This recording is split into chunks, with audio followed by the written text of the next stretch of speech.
defense, and just a guy who was a smart player, real savvy, and real coachable guy. Does he still stay in touch with the people here at Oregon?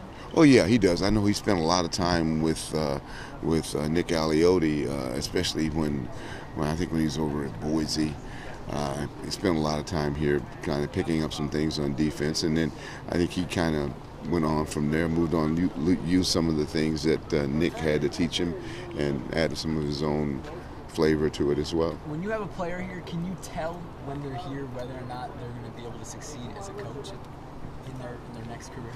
Well, I don't think you really know that guys are going to be coaches when they leave. I think that's oftentimes a decision they make when maybe they don't go on to play professional football or something, and they want to stay involved in the game, and they decide to be coaches. But there are guys that you coach, and you know by their coachability and by their learning process and by the way that they can communicate with other players that they could be good coaches. Anyone stand out on this team like that?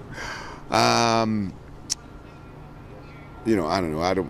I don't deal with any of the positions except the running backs mainly, and I don't know. I think if Kenyon didn't make it, he could be a good coach because he knows the game and he does a good job of articulating it to the other players, to the younger guys.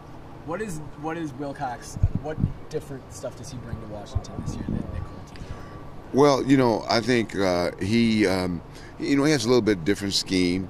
Obviously, he has a little bit different way of getting those guys motivated, and I guess any new coach would have that effect on the team. But for some reason, he's got those guys playing really hard, playing really fast, and he's got a good scheme. He puts them in the right places, gets the best out of the guys that he has to work with. How frequently do you think you go up against someone who played at Oregon under you as a coach on the other side? How frequently do we go up against those guys? Well, we haven't done it that much. Not. We had a few guys that we've, Ron Gould, who's at Cal, played here. So it doesn't happen really often. Is it weird in any way? No, not really weird.